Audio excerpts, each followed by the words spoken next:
Hello, thank you for joining today's section on functional safety. My name is Daniel.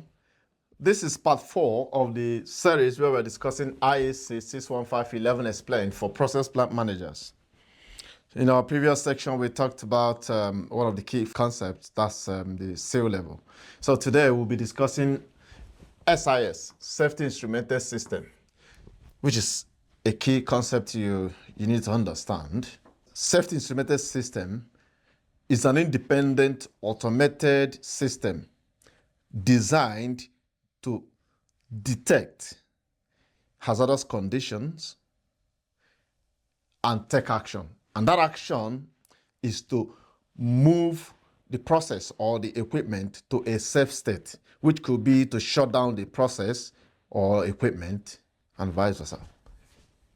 So, safety instrumented system is made up of safe loops.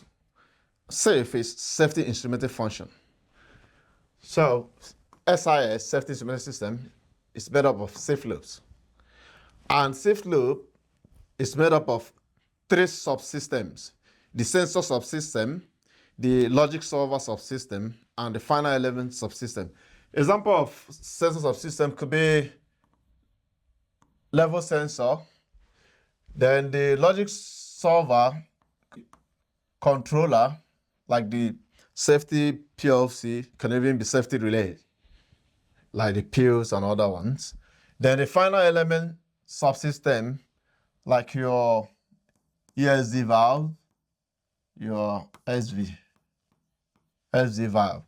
So why I put S here, because it depends on the architecture. It could be, 2 out of 2, 2 out of 3, 1 out of 2. So it could be 1, it could be multiple. I will do an illustration and use it to explain further so you understand the independency between the basic process control system and safety instrumented system. Okay? I'm going to draw a rough sketch of a process vessel just for illustration purpose. So let's assume we have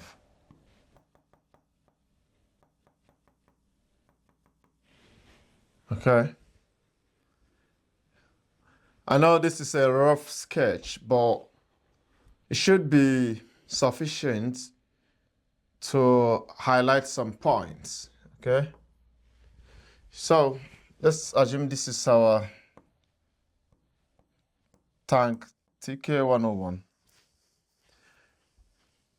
Okay, so what I'm trying to illustrate here is, just assume this is your low-level detection. The low-level switch detects the low level and it stops the pump, okay? So when you do your filling from the inlet, the level goes up. When it gets to the level switch high, the high level here, so it's gonna turn on the pump. The signal from this high level, the level control system will use it to turn on the pump to start draining the tank.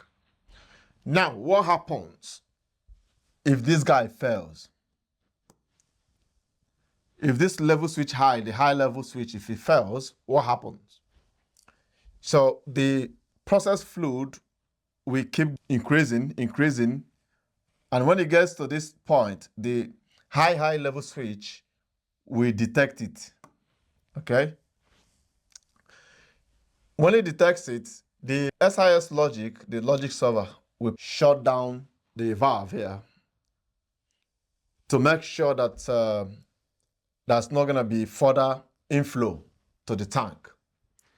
So if this is not here, and we're only depending on the BPC as the basic process control system, in this case, the level control, that means we will have overflow, and that could lead to explosion or spillage. So the essence of the SIS system is to detect the hazardous condition and take the process or equipment to a safe state. With the presence of this high level switch, which is detecting the hazardous event or condition, now the SIS logic solver will now process it and output a signal to shut down the valve.